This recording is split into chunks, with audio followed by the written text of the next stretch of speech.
तो आज हम लोग पढ़ेंगे डायमेंशन। ठीक है, ये बहुत इंपॉर्टेंट टॉपिक है, एंट्रांस के लिए भी इंपॉर्टेंट है।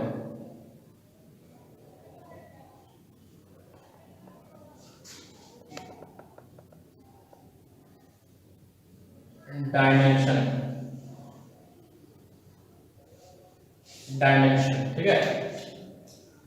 तो डायमेंशन क्या होता है? जैसे देखो, मास, लेंथ,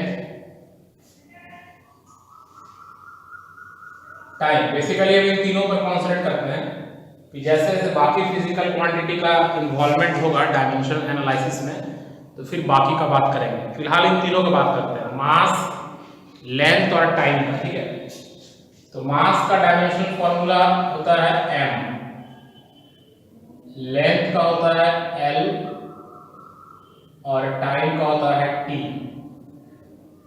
ठीक है, तो डायमेंशनल फॉर्मूला क्या होता है? डायमेंशनल फॉर्मूला का मतलब है कि जो फंडामेंटल क्वांटिटीज है उसको कितना पावर तक हम लोग रेज करके लिखे हैं। जैसे किसी का डायमेंशनल फॉर्मूला है m l t माइनस 2, इसी का मान लेते हैं डायमेंशनल फॉर्मूला है m l t माइनस 2। इसका मतलब क्या हुआ? इसका मतलब हुआ कि मास पर वो फैक्टर 1 पर डिपेंड करता है, लेंथ पर फैक्टर 1 पर डिपेंड करता है और t पर -2 का फैक्टर पर डिपेंड करता है। तो किसी के भी डायमेंशनल फॉर्मूला हम लोग को ये बताता है कि कोई physical quantity in fundamental quantities पर कैसे डिपेंड करता है। ठीक है, कैसे डिपेंड करता है मतलब उनके कितने पावर पे डिपेंड करता है। ठीक है, तो चलो जैसे हम लोग पहले बात कर लें स्पीड के बारे में।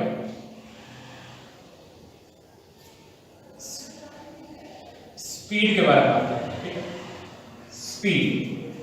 स्पीड का डायमेंशनल फॉर्मूला क्या होगा? तो हम लोग को पहले स्पीड का फॉर्मूला जानना पड़ेगा। तो स्पीड इज इक्वल टू क्या होता है? डिस्टेंस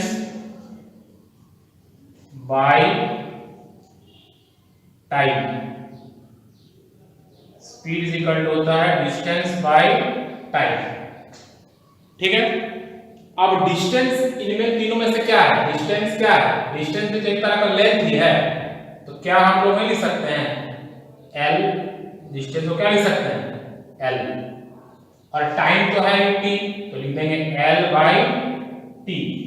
अब इसी चीज को ऐसे लिख सकते हैं l t का पावर -1। तो ये हो गया डायमेंशनल फॉर्मूला ऑफ स्पीड। आया समझ में? आया समझ में?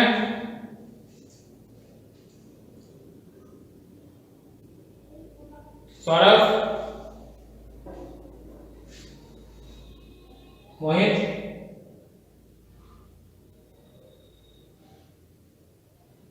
क्या समझ में आया?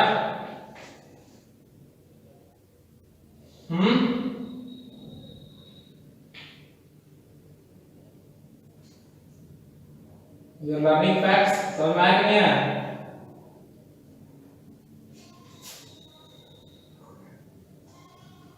चलो ठीक है, आगे मूव करते हैं। दूसरा, जैसे मान लो एक्सेलरेशन का डायमेंशनल फॉर्मूला निकालना है। एक्सेलरेशन का डायमेंशनल फॉर्मूला निकालना है, तो एक्सेलरेशन को हम लोग कैसे लिख सकते हैं? चेंज इन वेलोसिटी या change in speed, change in speed या चेंज इन वेलोसिटी लिख सकते हैं, क्योंकि डायमेंशनली स्पीड और वेलोसिटी दोनों का सेम ही होगा बाय टाइम। यही होगा फॉर्मूला। तो ये फॉर्मूला हो गया है ना। अब इसका डायमेंशन निकालना है, तो डायमेंशन एक्सेलरेशन में क्या लिखेंगे? Change speed. तो स्पीड को स्पीड से माइनस करेंगे तो स्पीड ही ना आएगा, है ना। तो ऊपर में मेरा स्पीड है, स्पीड का डायमेंशन क्या है? स्पीड का डायमेंशन है l t माइनस 1 और टाइम का डायमेंशन क्या है? t। तो कितना हो जाएगा? क्या हो जाएगा डायमेंशन? l t minus 2। तो एल टी माइनस टू किसका डायमेंशन हो गया? एल टी माइनस टू हो गया एक्सेलरेशन का डायमेंशन। समझ में आया सबको? क्या जी? S K Kumar, self learning, you learning facts, God giving and take, सबको समझ में आ रहा है? महता बाबू कहां चल गया? महता बाबू, रोहित कुमार महता,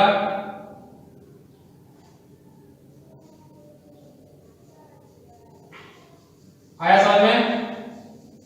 तो उसी तरह से हम लोग किसी भी फिजिकल क्वांटिटी का डायमेंशनल फॉर्मूला निकाल सकते हैं। जैसे मान लो फोर्स का निकालना है, फोर्स, तो कोई फॉर्मूला फोर्स का हम जानते हैं m इंटू ए होता है, मास इंटू एक्सेलरेशन होता है फोर्स का फॉर्मूला, होता है ना? तो इसका डायमेंशन निकालना है, तो मास का खुद है m, फंडामेंटल है, और एक्सेलरेशन ऑलरेडी निकाल चुके हैं एल टी माइनस टू, तो फोर्स का हो गया M L T minus two. आ रहा है समझ में? सबको समझ में आ रहा है? फोर्स का कैसे निकला, समझ में आया?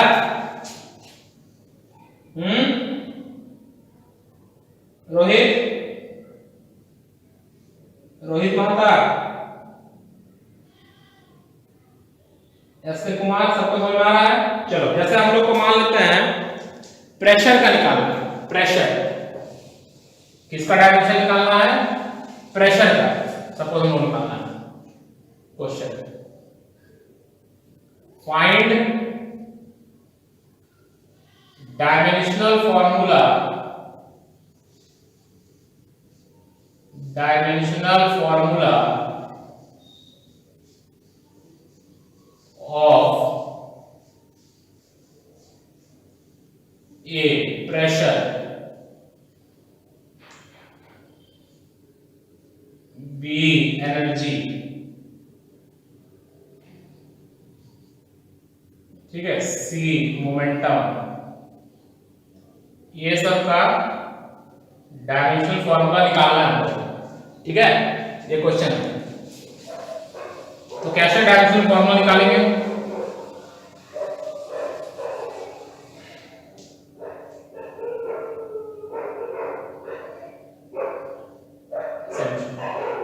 पहले है प्रेशर,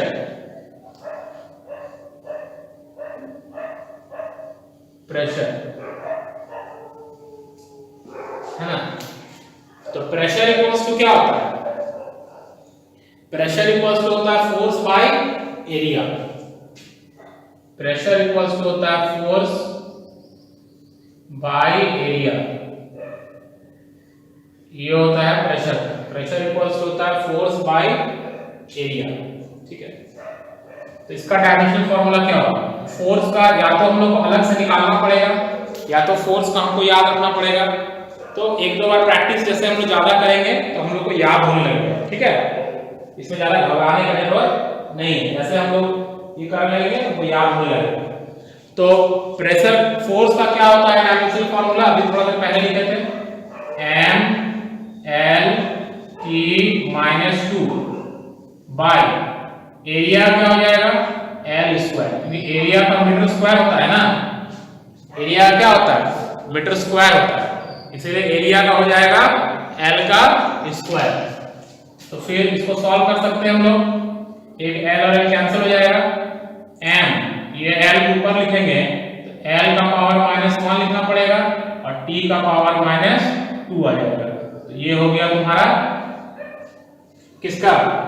ये हो गया प्रेशर का डायमेंशनल फॉर्मूला। आया बात समझ में?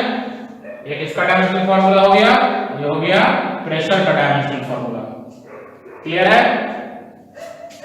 सेकंड क्या है? एनर्जी, एनर्जी का निकालना है। तो एनर्जी का कोई भी फॉर्मूला यूज करेंगे तो बन जाएगा। ठीक है, जैसे मान लेते हैं mgh से ही बनाते हैं। पोटेंशियल एनर्जी का फॉर्मूला होता है mgh, तो mgh से बनाते हैं। तो mgh से अगर बनाएंगे तो मास का हो गया m, g क्या है? g है एक्सेलरेशन ड्यू टू ग्रेविटी। इसका मतलब g जो है वो खुद भी एक तरह का एक्सेलरेशन ही है।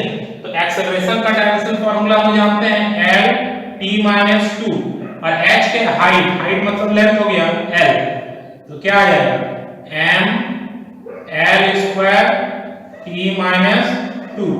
ये हो गया हमारा डायमेंशन फार्मूला किसका, एनर्जी का।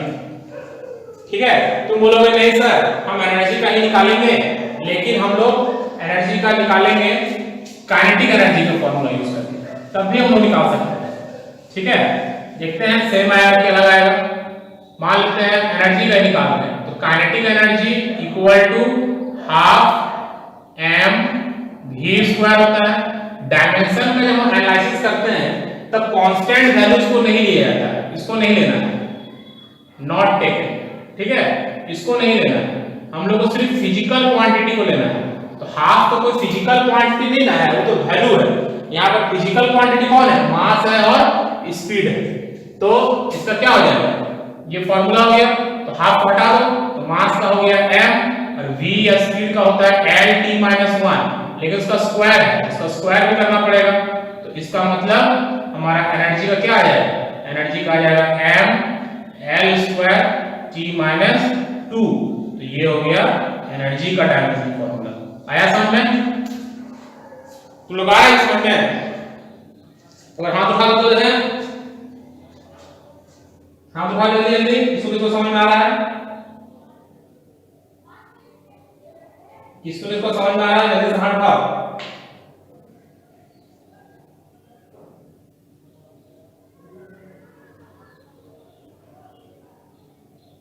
और किसको समझ में आ रहा है, एक ही को समझ में आया, फिर से एक्सप्लेन करें।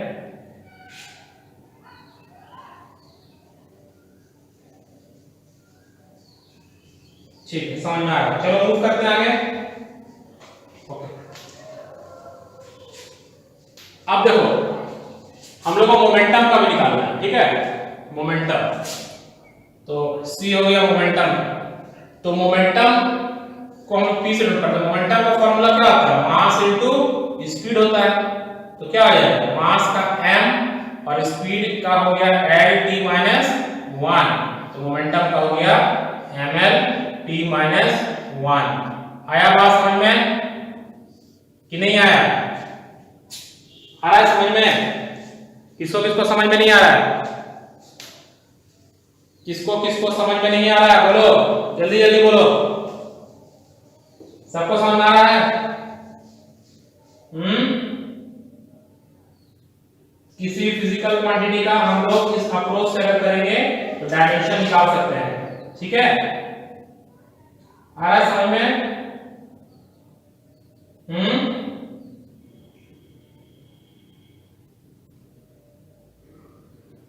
वंस मोर, मोमेंटम का मोमेंटम इज इक्वल टू क्या होता है formula, momentum is equal to होता है मास इनटू स्पीड या मास इनटू वेलोसिटी होता है ना।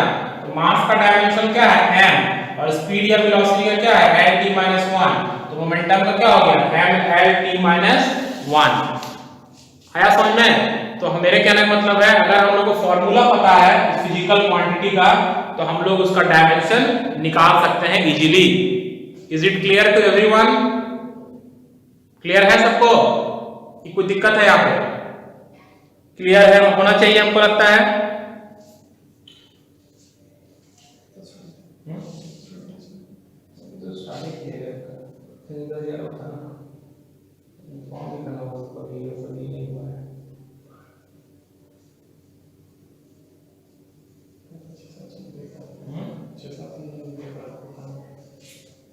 चलो ठीक है, आगे मूव करते हैं। अब जैसे बहुत सारा फॉर्मूला इसमें हम लोग फिजिकल क्वांटिटी ऐसा आएगा हमारे पास 11th में जो सब फिजिकल क्वांटिटी का नाम हम लोग पहले सुने नहीं है, ठीक है, या उसका फॉर्मूला हमको पता नहीं है। तो उस समय हम लोग क्या होगा कि दिक्कत होने लगेगा। तो हम कुछ कुछ फिजिकल क्वांटिटीज को यहाँ लिख दे रहे हैं और उसका बेसिक फॉर्मूला लिख दे रहे हैं, ठीक है। उस सब हम लोग पढ़ेंगे लेकिन आगे पढ़ेंगे।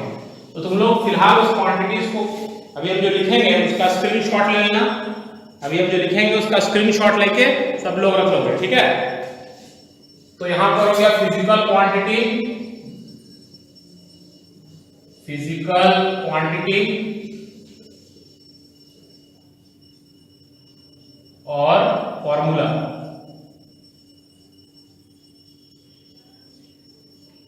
ठीक है, फिजिकल क्वांटिटी और उसका फॉर्मूला जो जो हम लोग को काम आए। जैसे एक है coefficient of viscosity, coefficient of viscosity.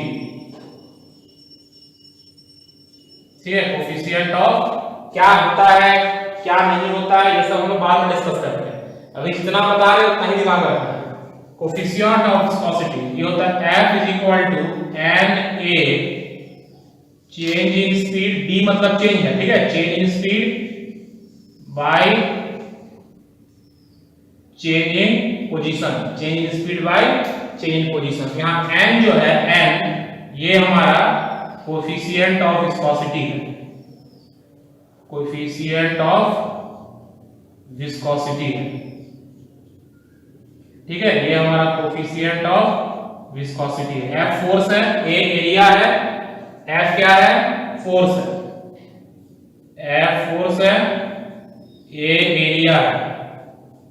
ठीक है, dv बाय dx क्या है वेलोसिटी ग्रेडियंट है, क्या है वेलोसिटी ग्रेडियंट, क्या है वेलोसिटी ग्रेडियंट। देखो ग्रेडियंट वर्ड का मतलब क्या होता है, जैसे वेलोसिटी ग्रेडियंट है, ठीक है, यहां देखो वेलोसिटी ग्रेडियंट है, ठीक है, ग्रेडियंट। तो ग्रेडियंट वर्ड का मतलब ही होता है चेंज इन लेंथ या चेंज इन पोजीशन। तो वेलोसिटी ग्रेडियंट का मतलब हो गया change in velocity, change in velocity bye change in position, change in position या चेंज इन लेंथ या चेंज इन हाइट भी लिख सकते हैं। आया समझ में? यहां से जैसे n का हम लोग को डायमेंशन निकालना है, n का, n है हमारा कोफिशिएंट ऑफ विस्कोसिटी। तो कैसे निकालेंगे n का dimension?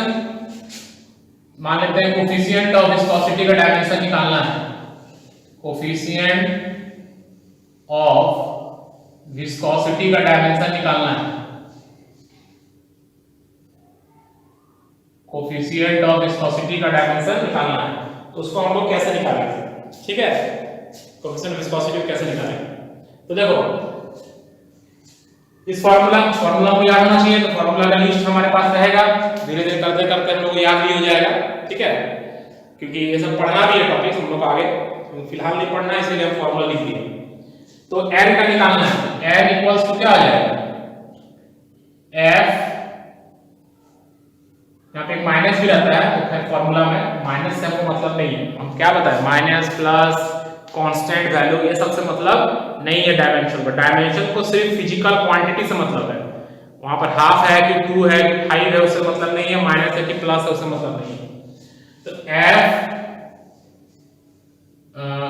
Bye a dv by dx ये हो जाएगा n का फार्मूला। क्या यहां समझ में आया? यहां तक n का फार्मूला हो जाएगा, समझ में आया? ये समझ में आया? n का फार्मूला हो जाएगा ये वाला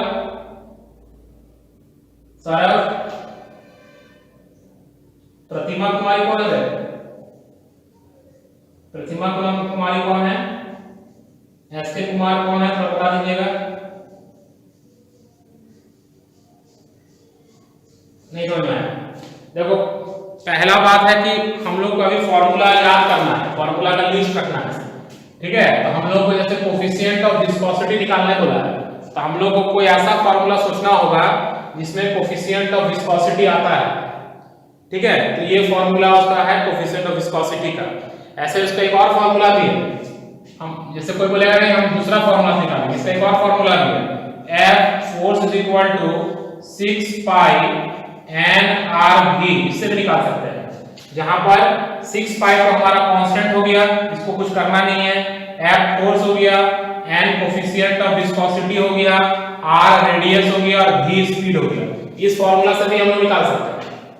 कोई भी फार्मूला जिसमें कोफिशिएंट ऑफ विस्कोसिटी आता है उसको यूज करके हम लोग उसको निकाल सकते हैं, ठीक है, तो ये एक फॉर्मूला है, ये भी फॉर्मूला लिख के रख लो नीचे में, F is equals to 6 pi n r v, इससे भी निकाल सकते हैं, जहां पर r क्या है, r रेडियस है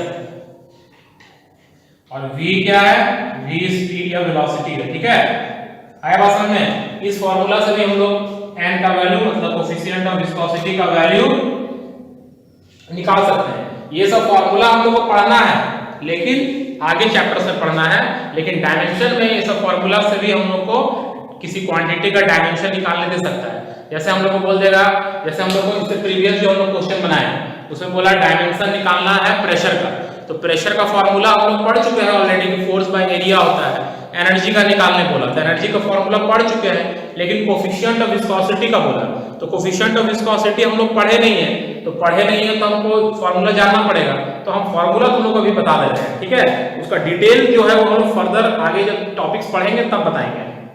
यहां तक बोलो, समझ में आया बात क्या बोल रहे हैं? यहां पर समझ में आ रहा है क्या बोल रहे जी? नहीं समझ में आ रहा है क्या बोल रहे हैं?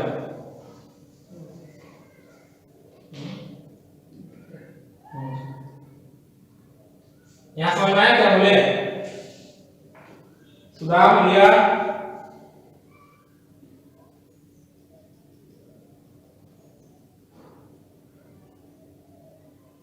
मोहित, मनीष, समझ में आ रहा है क्या बोल रहे हैं? नहीं समझ में आया? देखो, जैसे हम लोग को इससे पहले क्या बोला गया, इससे पहले जो हम लोग क्वेश्चन बनाए उसमें क्या बोला गया कि हम लोग को प्रेशर का डायमेंशन निकालना है। अब हमको प्रेशर का मान लेते हैं फॉर्मूला पता नहीं है, तो क्या प्रेशर का डायमेंशन निकाल पाएंगे, हाँ या ना? जैसे इसे प्रीवियस क्वेश्चन में हम लोग को प्रेशर का डायमेंशन निकालने के लिए कहा गया, तो क्या हम लोग प्रेशर का डायमेंशन निकाल पाएंगे, हाँ या ना? बताओ रिया, निकाल पाएंगे या नहीं निकाल पाएंगे? प्रेशर का डायमेंशन निकाल पाएंगे या नहीं निकाल पाएंगे? बताओ, प्रेशर का डायमेंशन निकाल पाएंगे या नहीं निकाल पाएंगे? जल्दी, क्या बोल रही हो रिया, निकाल पाएंगे कि नहीं निकाल पाएंगे? निकाल पाएंगे। क्यों निकाल पाएंगे? नहीं निकाल पाएंगे, प्रेशर का डायमेंशन नहीं निकाल पाएंगे। क्या आपको प्रेशर का फॉर्मूला पता है? प्रेशर का फॉर्मूला, प्रेशर का फॉर्मूला पता है? किसको किसको पता है प्रेशर का फॉर्मूला? क्लास 9 में हम लोग पढ़े थे। प्रेशर इज इक्वल टू क्या होता है? फोर्स बाय एरिया होता है। Pressure is equal to force by area होता है।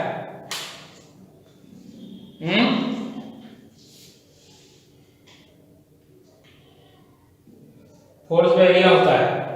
अब मान लो ये फॉर्मूला हमको पता नहीं था, या प्रेशर का कोई और दूसरा फॉर्मूला भी हम लोग को पता नहीं है, तो फिर हम प्रेशर का डायमेंशन नहीं निकाल पाएंगे। जिस फिजिकल क्वांटिटी का डायमेंशन निकालने के लिए कहा जा रहा है, उस फिजिकल क्वांटिटी का कोई ना कोई एक्सप्रेशन, कोई ना कोई मैथमेटिकल फॉर्मूला हम लोग को पता होना चाहिए।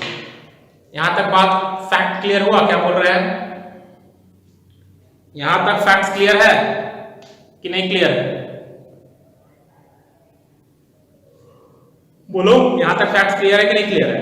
उसी तरह से हम लोगों को कोई बोल दिया कि find the dimensional formula of coefficient of viscosity. Coefficient of viscosity का डायमेंशनल फॉर्मूला निकालना है, तो कोफिशिएंट ऑफ विस्कोसिटी का फॉर्मूला पता होगा तब तो निकालेंगे। कोई भी तो ऐसा फॉर्मूला पता होना चाहिए ना जिसमें कोफिशिएंट ऑफ विस्कोसिटी आता है। अब कोफिशिएंट ऑफ विस्कोसिटी क्या है, उसका पीछे का थ्योरी क्या है, वो हम लोग फर्दर जब चैप्टर्स पढ़ेंगे तब बात करेंगे। लेकिन मान लो कि हमको बोल दिया कोफिशिएंट ऑफ विस्कोसिटी का डायमेंशन निकालने के लिए, तो कोफिशिएंट ऑफ विस्कोसिटी का फॉर्मूला पता होना चाहिए कि नहीं होना चाहिए? पहले हमको ये बताओ, बताओ जल्दी से, होना चाहिए फॉर्मूला पता कि नहीं होना चाहिए? फॉर्मूला पता होना चाहिए, right? Is it right? We should know the formula, होना चाहिए। तो फॉर्मूला हम लोग जब हम लोग इसके बारे में पढ़ेंगे आगे, तो फिलहाल क्वेश्चन दे देगा तो क्या करेंगे, इसीलिए हम लोगों को अभी फॉर्मूला बता दे रहे हैं, और इस फॉर्मूला में किस लेटर का क्या मतलब है वो बता दे रहे हैं। बात समझ में आया? जैसे मान लो हम लोग बोला कोफिशिएंट ऑफ विस्कोसिटी का डायमेंशनल फार्मूला निकालने के लिए, तो हमारे पास दो फार्मूला है। इस फार्मूला को यूज कर सकते हैं, इस फार्मूला को यूज कर सकते हैं, मतलब इस फार्मूला को यूज कर सकते हैं, और वहां से हम लोग कोफिशिएंट ऑफ विस्कोसिटी का डायमेंशनल फार्मूला निकाल सकते हैं। जैसे पहले वाला फार्मूला यूज करते हैं, n equals to f divided by a dv by dx, इसको निकालते हैं। तो f हमारा क्या है? F फोर्स है, तो फोर्स का डायमेंशनल फार्मूला क्या है? m l t minus 2 by a क्या है? एरिया, मतलब l का स्क्वायर है, लेंथ का स्क्वायर है। dv क्या है? चेंज इन वेलोसिटी, मतलब वेलोसिटी का लिखेंगे, और dx क्या है? पोजीशन, मतलब लेंथ लिखेंगे। चेंज इन पोजीशन मतलब क्या होगा? जैसे पोजीशन चेंज हो रहा है 2 मीटर 3 मीटर, तो लेंथ ही ना होगा जी वो। ये बात यहां तक समझ में आया? F क्या है? फोर्स, फोर्स का डायमेंशन लिख दिए। A क्या है? एरिया, एरिया मतलब क्या होता है? मीटर स्क्वायर, मतलब लेंथ का स्क्वायर। dv मतलब क्या हो गया? dv by dx है वेलोसिटी ग्रेडियंट। ग्रेडियंट का मतलब ये होता है change in quantity by length. तो यहां पर क्या, किस चीज का ग्रेडियंट है? यहां पर वेलोसिटी का ग्रेडियंट है, तो वेलोसिटी का चेंज बाय लेंथ। तो वेलोसिटी का चेंज मतलब velocity lt - 1 by l। Riya, Saurabh, Sudam, Manish,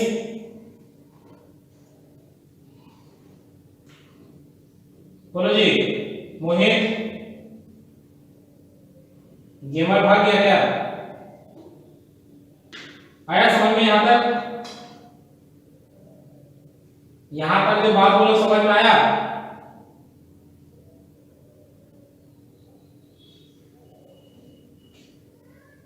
response नहीं करोगे तो हमको समझ में नहीं आएगा।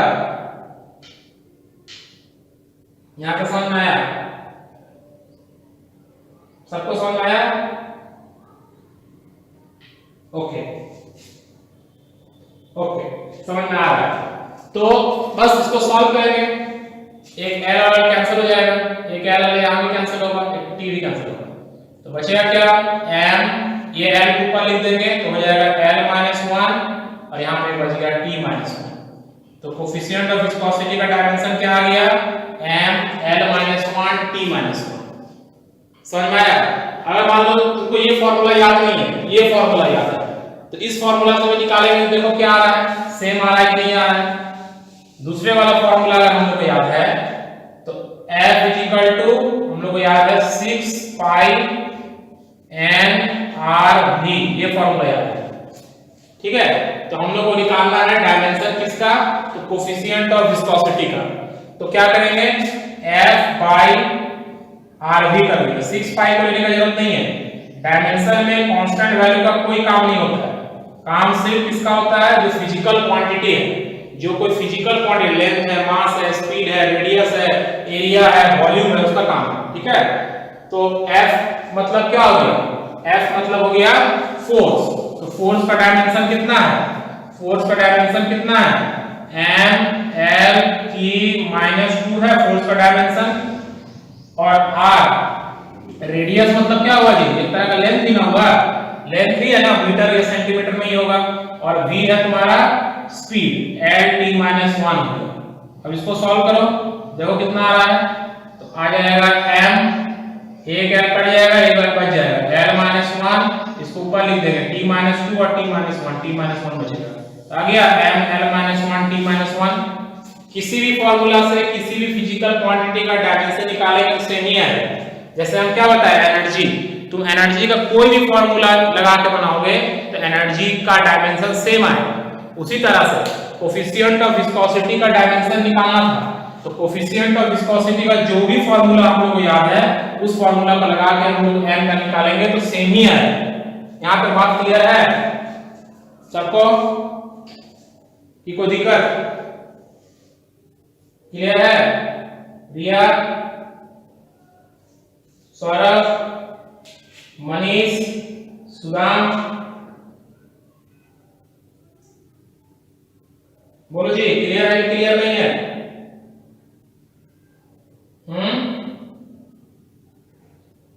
रिस्पॉन्स करो जल्दी। क्लियर है? सौरभ,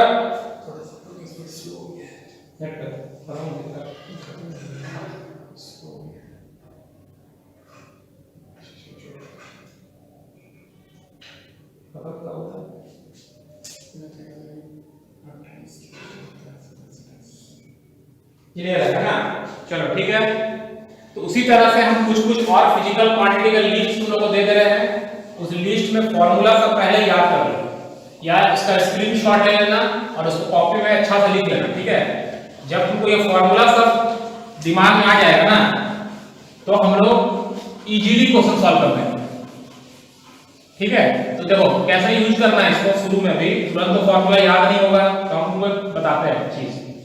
जैसे हम मान लो 10 फॉर्मूला लिखेंगे, तो 10 फॉर्मूला को कॉपी में लिख लो, ठीक है? और जब डायमेंशन में क्वेश्चन बनाएंगे तो उस फॉर्मूला वाला कॉपी को साइड में रखो, और जिस फिजिकल क्वांटिटी को निकालना है देखो उसका फॉर्मूला क्या है। तो उस तरह से जब प्रैक्टिस कर लोगे तो फॉर्मूला अपने आप दिमाग में आ जाएगा, पहला। दूसरा, जैसे जैसे हम लोग कोर्स में आगे बढ़ेंगे तो बाकी चीजों के बारे में भी पढ़ेंगे, तो धीरे धीरे और फॉर्मूला बेटर होते चला जाएगा, ठीक है? अचानक नहीं होगा, धीरे धीरे होगा। तो हम जो जो फिजिकल क्वांटिटी में लिखेंगे, जो हमको इंपॉर्टेंट लगता है, उसके अलावा भी बहुत सारा है, वो सब पहले करो, ठीक है? तो पहला फिजिकल क्वांटिटी लिखो ऐसे, फिजिकल क्वांटिटी, फिजिकल क्वांटिटी, और इधर लिखो फॉर्मूला, फॉर्मूला, ठीक है? तो जैसे अभी एक फिजिकल क्वांटिटी हम लोग किए, coefficient of viscosity, coefficient of viscosity, coefficient of viscosity, ठीक है? तो कोफिशिएंट ऑफ विस्कोसिटी का फॉर्मूला क्या निकाले? दो फॉर्मूला निकाले, F equal to n minus भी रहता है यहाँ पे, लेकिन डायमेंशन में उस माइनस का कोई काम नहीं है, dv by dx, और F 6 पाई n RV, दोनों में से कोई फॉर्मूला हम लोग यूज कर सकते हैं, ठीक है? समझ में आया बात को? F दोनों में एक फोर्स है, यहाँ पर A क्या है? A है एरिया, और dv by dx क्या है? dv by dx है वेलोसिटी ग्रेडियंट, वेलोसिटी। अच्छा एक काम करो, इसको फिलहाल अभी छोड़ दो, ठीक है? मत लिखो, इसका हम लिस्ट तुम लोग को भेज देंगे, इसको लिखेंगे, टाइम वेस्ट करने का नहीं, ठीक है?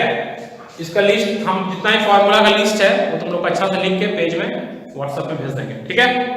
या मेल में भेज देंगे, जैसे भी करेंगे भेज देंगे, ठीक है? लिखने की जरूरत नहीं है, क्लियर हो गया? ठीक है, समझ गए सर? लिस्ट लिखने की जरूरत नहीं है।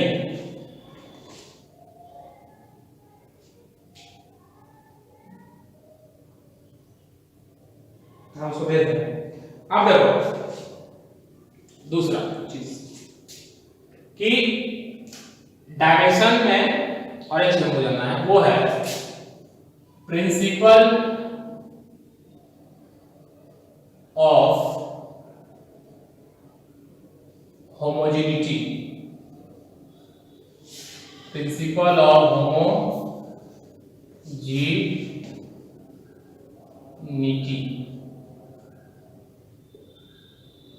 Principle of homogeneity. तो प्रिंसिपल ऑफ होमोजेनिटी क्या कहता है, इसको देखो। मान लो कि A को हम लोग B के साथ जोड़े और आंसर आया C, ठीक है?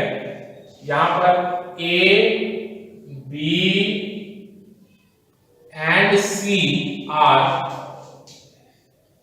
3 फिजिकल क्वांटिटीज,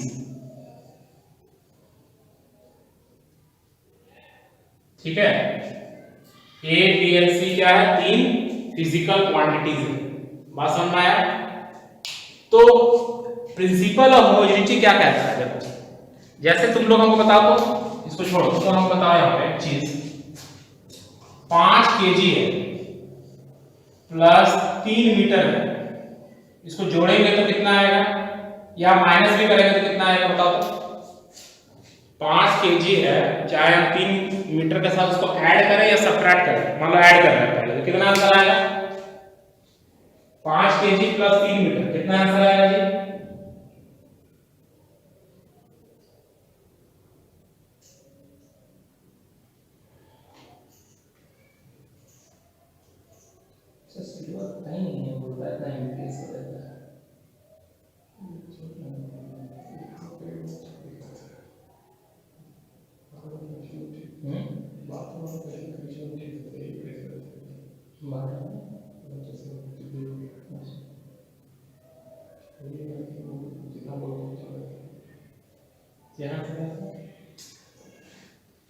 बोलो जी,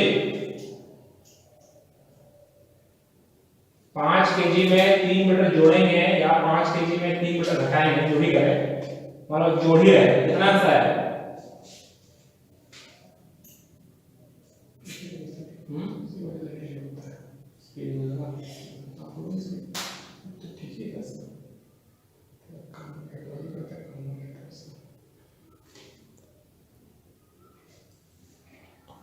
बोलो, 5 kg को 3 मीटर के साथ जोड़ेंगे तो कितना आएगा?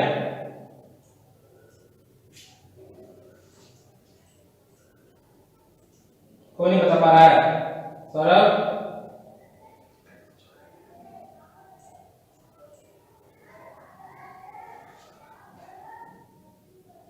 मोहित, कितना आएगा? 5 kg को 3 मीटर के साथ ऐड करेंगे कितना आएगा? 5003 लिया। सौरभ, कितना है जी? If we add 5 kg with 3 meter, then what will be the answer of this summation?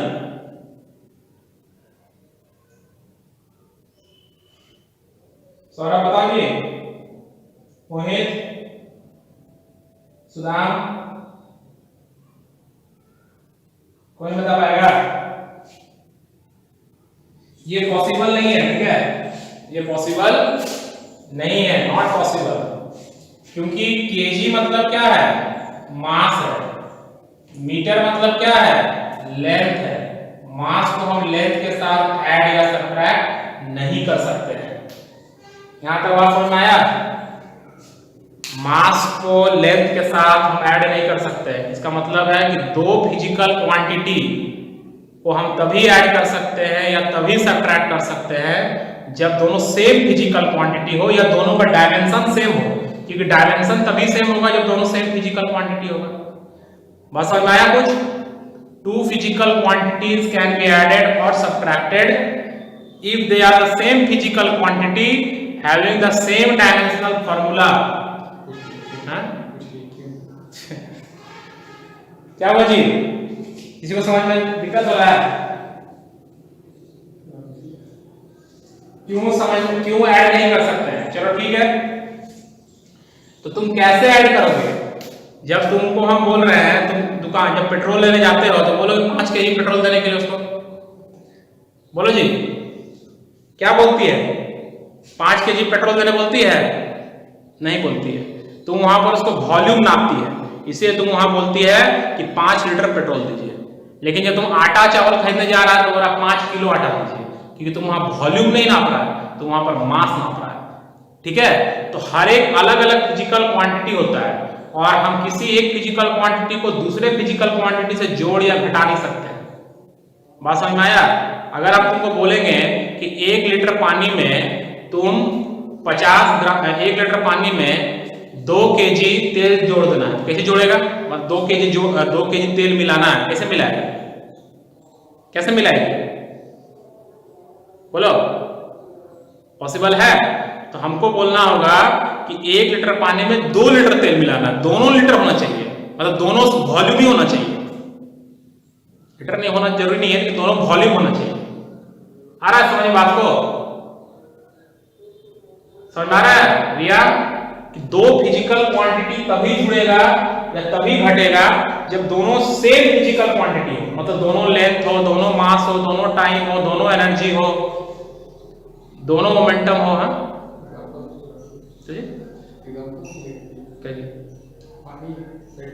पानी है भैया, बात समझ में आया? कुछ समझ में आया?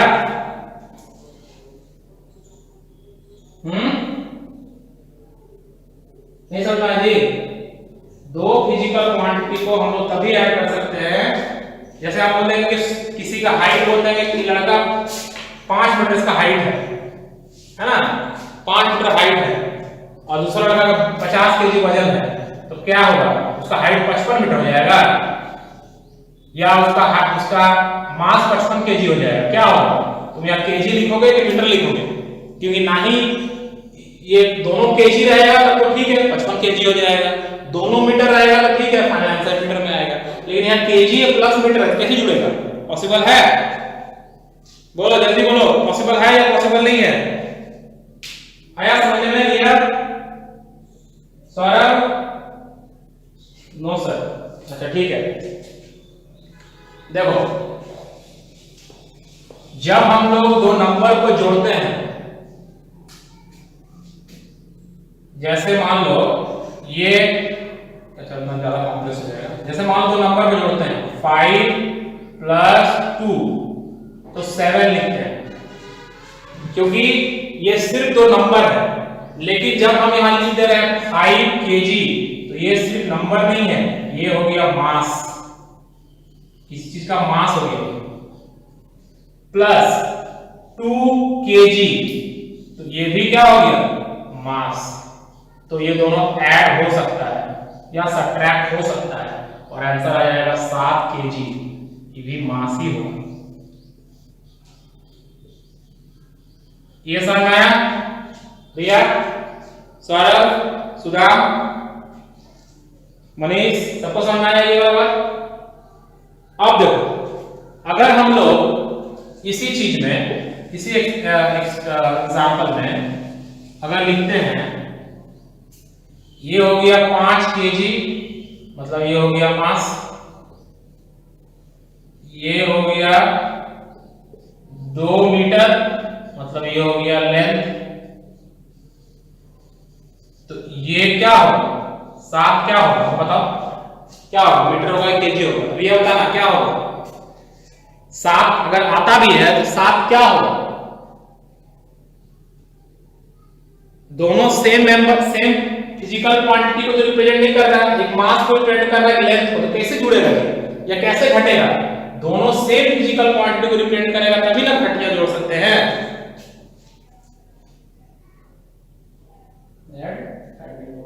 हाँ वही तो बोल रहे हैं, ऐड कैसे होगा? नहीं हो पाएगा, तो ये पॉसिबल नहीं है, ये पॉसिबल नहीं है। समझ में आया सबको? सबको समझ में आया कि नहीं आया? सौरभ, सुधा,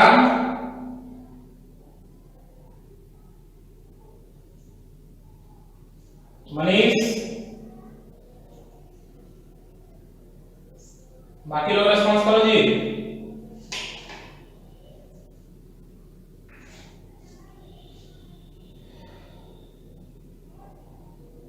चलो सबको समझ में आ गया? मोहित समझ में आ गया? तो वही चीज प्रिंसिपल ऑफ होमोजेनिटी भी कहता है। प्रिंसिपल ऑफ होमोजेनिटी यही कह रहा है कि two physical quantities can be added और सब्ट्रैक्टेड। दो फिजिकल क्वांटिटी को हम लोग जोड़ सकते हैं या दो फिजिकल क्वांटिटी को घटा सकते हैं, और दोनों को जोड़ने और घटाने के बाद जो आंसर आएगा वो भी वही फिजिकल क्वांटिटी होना चाहिए। मतलब जैसे एग्जांपल लिए थे 5 kg प्लस 2 kg, ये क्या रिप्रेजेंट कर रहा था? मास। ये मास रिप्रेजेंट कर रहा था। ये क्या रिप्रेजेंट कर रहा था? ये भी रिप्रेजेंट कर रहा था मास, और ऐड होकर कितना आया? 7 kg आया।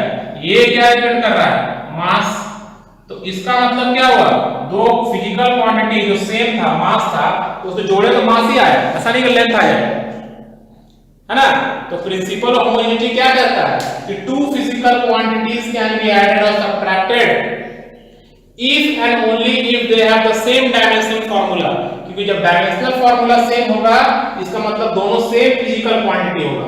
दोनों का डायमेंशनल फार्मूला तभी सेम होगा जब दोनों मास हो, दोनों लेंथ हो, दोनों एनर्जी हो, दोनों मोमेंटम हो, दोनों कोएफिशिएंट ऑफ विस्कोसिटी हो, है ना, और जोड़ने और घटाने के बाद जो फिजिकल क्वांटिटी आएगा उसका भी डायमेंशन वही होगा जो इन दोनों का है। 2 या 2 से ज्यादा भी रह सकता है, कोई जरूरी नहीं कि 2 ही रहेगा, 2 से ज्यादा भी रह सकता है। यहाँ पे बात समझ में आया? कौन बोलो?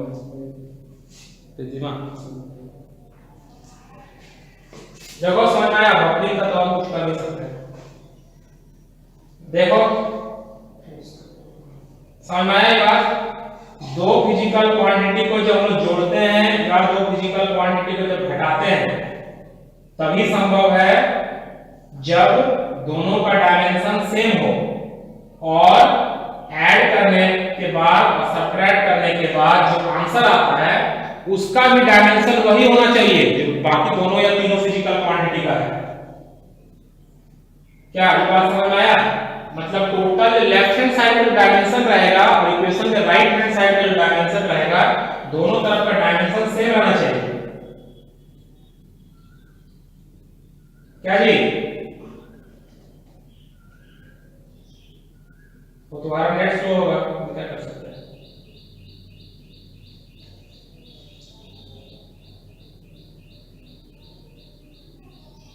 जिसका वीडियो नहीं चल रहा है बाद में लिंक भेज देंगे, देख लेना। फिलहाल जो वीडियो चल रहा है ये समझ में आया?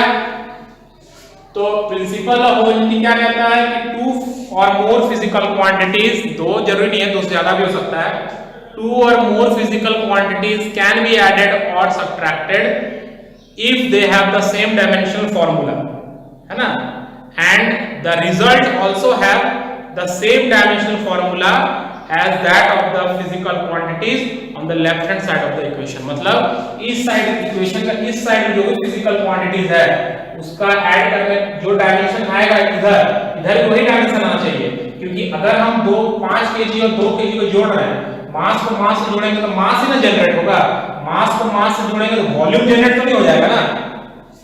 क्या समझ में आया बात को? तो ये एक बहुत ही बेसिक प्रिंसिपल है जिस पर हम लोग बहुत सारा क्वेश्चंस और न्यूमेरिकल्स रहता है। ठीक है, एक दो एग्जांपल यहां दिखा दे रहे हैं, एक दो एग्जांपल यहां पर हम लोग शो कर देते हैं। प्रिंसिपल ऑफ होमोजेनिटी पर questions, principle of homogeneity, principle of homogeneity, ठीक है, प्रिंसिपल ऑफ होमोजेनिटी। जैसे मान लो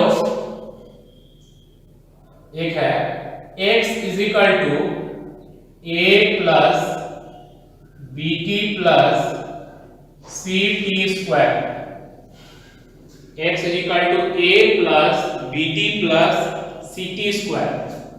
तो x जो है वो है पोजीशन, x क्या है? Position of particle, position of particle, ठीक है, और t क्या है? t है टाइम। तो हम लोग को निकालना है find dimension of a b and c, dimension of a b and c, ये हम लोग को फाइंड करना है। क्वेश्चन समझ में आया? एक एक्सप्रेशन दिया हुआ है x is equal to a plus B T plus C T square, ठीक है, जहां x क्या है? x है पोजीशन और t है टाइम। हम लोग को a b और c का डायमेंशन निकालना है, वो हम लोग कैसे निकालेंगे? ठीक है, देखो ध्यान से देखो इसको। जैसे x क्या है मेरा? x पोजीशन है, पोजीशन मतलब हम क्या होता है? लेंथ होता है, पोजीशन मतलब लेंथ होता है। इसका मतलब इधर डायमेंशन आ रहा है l, तो इधर भी सबका डायमेंशन l आना चाहिए, क्योंकि फाइनल आंसर अगर l आया है, लेंथ आया है, इसका मतलब ये भी लेंथ होगा, ये भी लेंथ होगा और ये पूरा भी लेंथ होगा, क्योंकि लेंथ प्लस लेंथ लेंथ जोड़ोगे तभी ना लेंथ आएगा। अब l प्लस 3 नहीं कर देना है यहाँ पे, क्योंकि l यहाँ पर वैल्यू नहीं है, ठीक है, एल यहाँ पर क्या है, उस फिजिकल क्वांटिटी का डायमेंशन बता रहा है। तो ये भी अगर लेंथ है, ये भी अगर लेंथ है, ये भी पूरा अगर लेंथ है v × t और ct², ये भी अगर लेंथ है, तभी ना लेंथ आया होगा यहाँ पे, क्योंकि मास को जोड़ेंगे तो लेंथ थोड़ी आ जाएगा, या वॉल्यूम को जोड़ेंगे तो लेंथ थोड़ी आ जाएगा। तो इसका मतलब x का डायमेंशन अगर l है, देयरफॉर a का भी डायमेंशन l होगा, a का भी डायमेंशन क्या होगा, l हो जाएगा। अब b का है, लेकिन b का डायमेंशन क्या होगा, तो अकेला यहाँ b नहीं है, यहाँ b × t है, अकेला b करने के लिए क्या करना होगा, l को t से डिवाइड करना होगा, टाइम का डायमेंशन t होता है, तो l/t हो जाएगा, तो ये हो जाएगा l t-1। और उसी फैक्ट के हिसाब से अगर c का डायमेंशन निकालें तो c अकेला नहीं है, ct² है, तो c का डायमेंशन क्या आ जाएगा, l t-2 हो जाएगा। बोलो किसको समझ में नहीं आया? बोलो जी, किसको किसको समझ में नहीं आया? इसको तो समझ में आया तो हाँ था।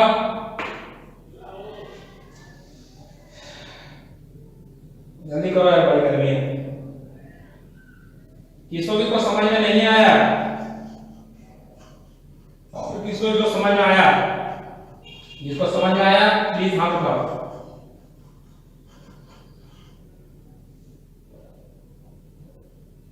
सौरभ,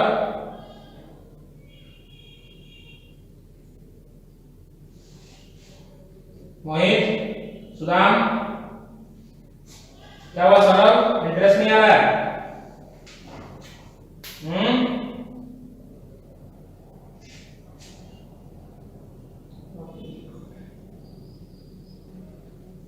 सौरभ,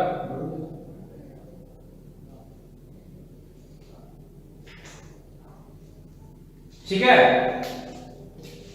दूसरा एक और एग्जांपल बताते हैं।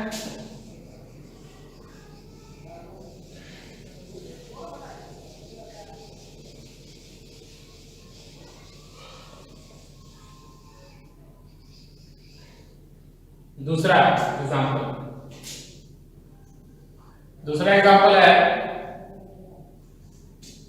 जैसे F मान लो फोर्स है, F is equal to A plus B C plus T, ऐसे है मान लो, ठीक है। तो हम लोग को निकालना है यहाँ पे A, B और C का डायमेंशन क्या होगा। फाइंड डायमेंशन of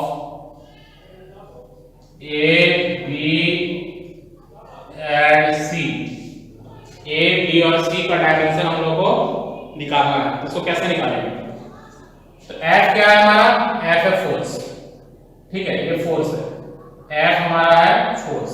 ये तो क्लियर हो गया, ये क्वेश्चन में दिया रहेगा कौन क्या है, F फोर्स है।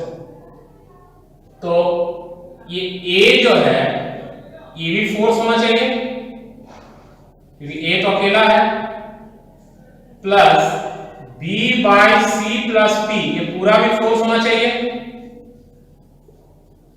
यहां तक बोलो किसको समझ में नहीं आया? यहां तक किसको समझ में नहीं आया जी?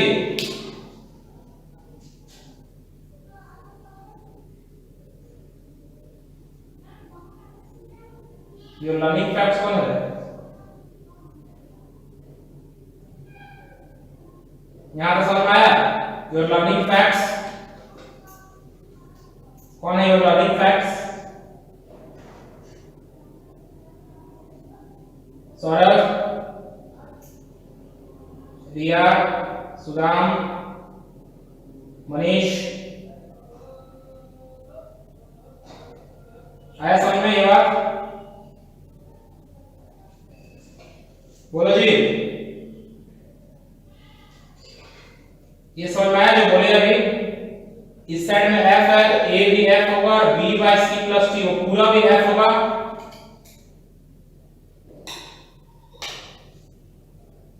हाँ, तो इसका मतलब A का जो डायमेंशन होगा वो फोर्स का डायमेंशन के बराबर हो जाएगा, mlt-2 होता है फोर्स का, तो A का डायमेंशन निकल गया mlt-2।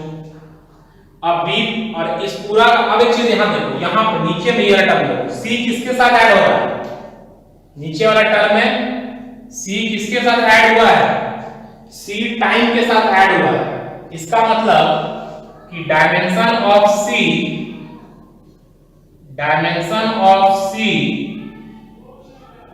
Is equal to T नहीं हो जाएगा? ये समझ में आया कि नहीं आया? सी किसके साथ ऐड हो रहा है, टी के साथ। इस पूरा ये पूरा चीज जो है ये फोर्स है, ठीक है। अब अगर आप सिर्फ डिनोमिनेटर को देखें तो डिनोमिनेटर में सी प्लस टी है, इसका मतलब ये दोनों तभी जुड़ सकता है जब ये भी टाइम और ये भी टाइम हो। इसका मतलब सी का डायमेंशन टी हो जाएगा। बोलो जी, समझ में आया?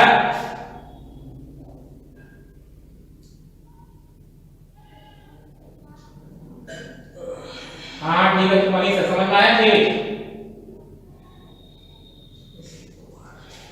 जैसे ये फोर्स है इक्वल टू यहाँ A है plus B by C plus T है, तो अगर ये फोर्स आ रहा है, फाइनल आंसर फोर्स है, ये भी फोर्स होना चाहिए, ये भी फोर्स होना चाहिए, क्योंकि फोर्स को पूरा फोर्स के साथ जोड़ेंगे तभी ना फोर्स आएगा। जैसे मान लो 2 न्यूटन है प्लस 5 न्यूटन है, तभी ना 7 न्यूटन का फोर्स बन रहा है। मतलब फोर्स प्लस फोर्स करेंगे तभी तो फोर्स जनरेट होगा। बोलो क्या दिक्कत है, बोलो जल्दी। सुधार नहीं समझ आया? सुधार ये फोर्स वाला बात समझ आया?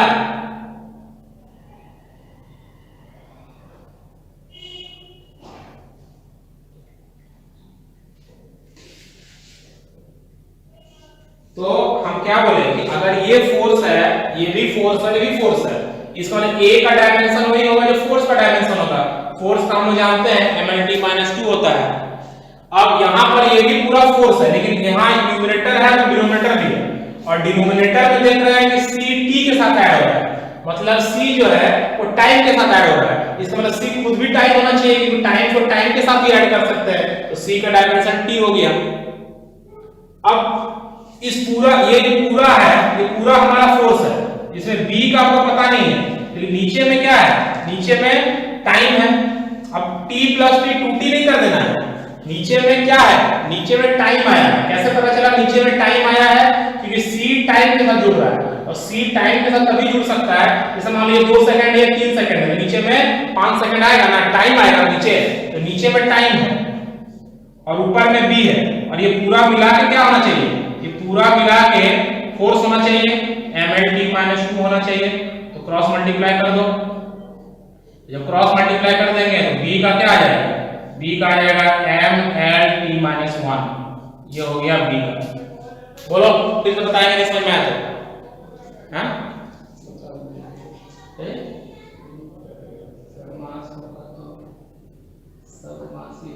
हाँ ठीक है, सब माने जो जुड़ रहा है। C किसके साथ ऐड हुआ है रिया? C किसी के साथ ऐड या सब्ट्रैक्ट हुआ है क्या? C किसके साथ ऐड या सब्ट्रैक्ट हो रहा है? देखो तो नीचे में, अगर मान नीचे में C रहता, C प्लस कुछ नहीं रहता, तो ये पूरा चीज जो है, ये पूरा चीज फोर्स बन जाता, फोर्स बनता ना, लेकिन नीचे में C प्लस T है, इसका मतलब ये टाइम है, ये टाइम है, तो ये भी टाइम होना चाहिए, क्योंकि टाइम को भी टाइम के साथ जोड़ सकते हैं। इसको नीचे टाइम है, ऊपर में B है, तो B का हमको पता नहीं था, तो ऊपर में B है, नीचे में टाइम है, तो फोर्स आना चाहिए, तो B नीचे में टाइम इक्वल टू फोर्स का डायमेंशन कर दिए। बोलो बोलो जी। C जो है तो टाइम के साथ ऐड हो रहा है, डिनोमिनेटर को देखो C प्लस T है, C प्लस टाइम, इसका मतलब C भी टाइम होना चाहिए, क्योंकि टाइम को हम टाइम के साथ ही ऐड कर सकते हैं, सेम डायमेंशन फार्मूला वाला चीज को ही ऐड कर सकते हैं, सेम फिजिकल क्वांटिटी को ही ऐड कर सकते हैं। समझ में आ गया? सुदाम सुदाम सौरभ मोहित जल्दी बताइए, समझ में आया तो जल्दी हाथ उठाओ।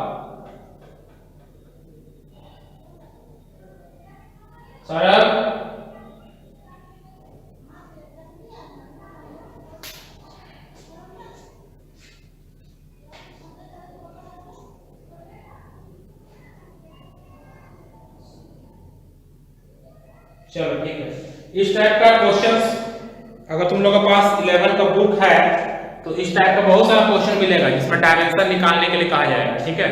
अगर बुक है तो बनाना, अगर नहीं है तो हम क्वेश्चन देंगे। मेरा कहना है कि देखो 11 में अभी बहुत लोग सोच रहा है क्या करेंगे, एडमिशन लेंगे नहीं लेंगे। तुम्हारा जो भी 10th एग्जाम बचा हुआ था उससे हमको नहीं लगता है कि 10th एग्जाम दोबारा होगा, ठीक है। हमको नहीं लगता है कि दोबारा होने की स्थिति में अब है 10th एग्जाम्स। तो अब 11 के बारे में ही तुमको सोचना है। तुम्हारा जो भी दोस्त लोग है, जो भी हम इस हफ्ता थोड़ा कैजुअल रहेंगे, नेक्स्ट वीक से हम लोग सिलेबस जैसे नॉर्मल होता है सिलेबस पढ़ाने लगेंगे और क्लासेस कंप्लीट करेंगे, क्योंकि सिलेबस 11 का 12 से भी ज़्यादा वास्ट है, ठीक है। तो अपने फ्रेंड्स लोग को ही बोलो क्लास करने हैं, तुम लोग भी सीरियसली क्लास करो। ये नहीं कि कोई मजाक हो रहा है, ऑनलाइन हो रहा है तो मजाक हो रहा है। लॉकडाउन वाला 2 महीना रहा, 3 महीना रहा, जो भी रहा, तो कोर्स तो हम लोग को निकालना पड़ेगा ना। और इसमें तुम्हारा क्या होगा, लाइव क्लास में तुम्हारा टाइम भी बच रहा है, बहुत घर से ही पढ़ ले रहे हो, फायदा भी है तुमको, ठीक है। जब लॉकडाउन छूटेगा तब तो रेगुलर क्लास स्टार्ट होगा ही। तो अभी हम लोग मैथ्स का भी स्टार्ट करेंगे, लेकिन 2-3 बच्चा है तो भी स्टार्ट नहीं कर पा रहे हैं, क्योंकि स्टार्ट कर देने से क्या होगा, सिलेबस निकल जाएगा मैथ्स का तो और दिक्कत है, ठीक है। फिजिक्स क्या क्या है कि फिजिक्स थोड़ा थ्योरेटिकल भी है, मैथ्स में तो नहीं समझेंगे तो फिर बहुत दिक्कत हो जाएगा। तो तुम लोग अपने फ्रेंड्स लोग को ही बोलो जो लोग इंटरेस्टेड है, और हम भी सबसे बात करते हैं। नेक्स्ट वीक से हम लोग एकदम अच्छा से क्लास स्टार्ट कर देंगे। 12th का क्लास और 10th का क्लास बहुत अच्छा से चल रहा है, और हमको लगता है लगभग 50 स्टूडेंट्स के अराउंड में लोग ज्वाइन भी हुआ है बहुत कोई, ठीक है। तो तुम लोग भी रिस्पॉन्स करो अच्छा से, और हम लोग तुम्हारे फ्रेंड्स लोग भी बात करो, हम भी बात करते हैं 1-2 दिन में, और इसको फिर स्टार्ट करते हैं बढ़िया से। और डायमेंशन का इस तरह क्वेश्चन हम कुछ भेजेंगे ग्रुप में, तुम लोग बनाने की कोशिश करना, ठीक है। चलो आज के लिए यहीं पे एंड करते हैं। मैथ्स बोले तो स्टार्ट करेंगे, लेकिन ज़्यादा लोग रिस्पॉन्स ही नहीं किया, इसलिए स्टार्ट नहीं कर रहे हैं। हम सबसे बात कर लेते हैं, रिस्पॉन्स नहीं भी लोग करेगा, 4 स्टूडेंट भी रहेगा तो हम चारों को पढ़ाएंगे, लेकिन एक बार सबसे हम बात करके देख लेते हैं, ठीक है। चलो थैंक यू।